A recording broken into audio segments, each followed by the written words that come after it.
जय हिंद, इनकलाब जिंदाबाद। साथियों, अगर आप इंटरमीडिएट परीक्षा के विद्यार्थी हैं तो आप ये वीडियो अंत तक जरूर देखें। बिहार बोर्ड इंटरमीडिएट परीक्षा 2026 में सम्मिलित होने वाले आप तमाम छात्र छात्राओं, मेरे छोटे भाई बहनों को ढेर सारी शुभकामनाएं। विद्यादानी माँ शारदे की कृपा आप सभी के ऊपर बनी रही, यही कामना करते हैं। और आप लोगों ने पिछले 2 सालों में जितनी मेहनत करी है उन सब का निचोड़ देने का टाइम आ चुका है। बस ध्यान रखना है कि आपका ये 2 साल का मेहनत 2.5 घंटे में तय करेगा कि आप आने वाले 5-6 साल के बाद कहाँ पे रहेंगे, जिंदगी के किस मुकाम पे रहेंगे। बेटा, आप लोग कितने तेज है, कितनी मेहनत करी है, इट इज डजंट मैटर। आप एग्जाम हॉल में कितनी कंसिस्टेंसी के साथ, कितनी एकाग्रता के साथ, कितने अच्छे से आंसर रिटर्न करते हैं, ये मैटर करता है। और आशा करते हैं कि आप लोग बहुत अच्छे से तैयारी किए होंगे और पूरे पॉजिटिव माइंड के साथ एग्जाम हॉल में पेपर को देंगे। इसके साथ ही आप लोगों के लिए बहुत ही इंपॉर्टेंट जो चीज़ है, 3-4 बात आप वीडियो के लास्ट तक जरूर देखें। पहला जो चीज़ है बच्चों कि आप सेंटर में निर्धारित समय से कम 1.5 से 2 घंटा पहले पहुंच जाए, क्योंकि ट्रैफिक वगैरह वगैरह के चक्कर में आप कभी फंस जाते हैं और इसका खमियाजा आपको भुगतना पड़ता है।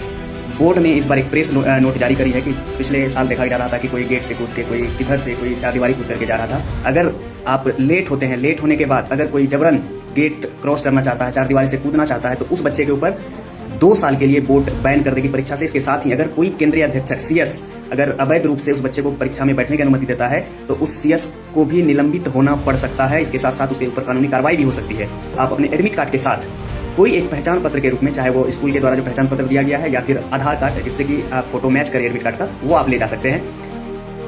तीसरा जो सबसे इंपॉर्टेंट चीज़ है साथियों कि आजकल होता क्या है कि फेक प्रश्न पत्र बना करके व्हाट्सएप ग्रुप में बच्चे के दिमाग को डिस्ट्रैक्ट करने के लिए वायरल किया जाता है। एक चीज़ ध्यान में बैठा लीजिए कि अगर बोर्ड के द्वारा जो प्रश्न पत्र आपको दिया जाएगा, अगर वो वायरल होता है तो वो परीक्षा 100% आप श्योर रहिए कि वो निश्चित रूप से रद्द की जाएगी और उसका अगला डेट निश्चित किया जाएगा। इसीलिए किसी भी व्हाट्सएप ग्रुप के वायरल प्रश्न पत्र के चक्कर में आप लोग अपना कीमती समय और मानसिक एकाग्रता जो है उसको भंग नहीं करेंगे।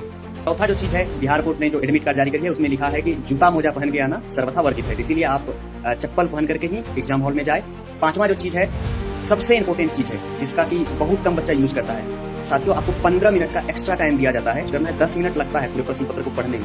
आप 10 मिनट उस पूरे प्रश्न पत्र को पढ़ लेंगे तो आपको ये समझ में आ जाएगा कौन सा आसान है, कौन सा टफ क्वेश्चन है। तो आसान क्वेश्चन को टिक कर देना है और क्वेश्चन से आपको छेड़छाड़ भी नहीं करनी है। अगर क्वेश्चन के साथ आप छेड़छाड़ करते हैं, ज्यादा इधर उधर करते हैं पेन के साथ, तो आपको थोड़ा सा प्रॉब्लम हो सकता है। और सबसे पहले आसान क्वेश्चन को बनाना है। पहला जो आपका होगा ऑब्जेक्टिव होगा, ऑब्जेक्टिव को सॉल्व कर लेना। ऑब्जेक्टिव सॉल्व करने के बाद जो सब्जेक्टिव होगा उनमें भी सबसे पहले आसान को करना है, फिर टफ को करना है। होता क्या है कि हम लोग करते क्या है, 1 नंबर से सीरियली बनाते आते हैं। तो पहला क्वेश्चन अगर हमारा नहीं बनता है तो हमारा जो दिमाग है कहीं ना कहीं थोड़ा सा नेगेटिव हो जाता है। तो उस नेगेटिविटी से बचने के लिए जो 15 मिनट का टाइम दिया जाता है, आपको 10 मिनट कम से कम आप उस प्रश्न पत्र को पढ़ने में लगाए। और आशा करते हैं कि आप लोगों के मेहनत जो पिछले 2 सालों से करी है वो रंग लाएगी। तो आप अपने उन सभी दोस्तों को, अपने उन सभी भाई बहनों को जरूर भेजें जिनका एग्जाम शुरू हो रहा है। जय हिंद, इनकलाब जिंदाबाद।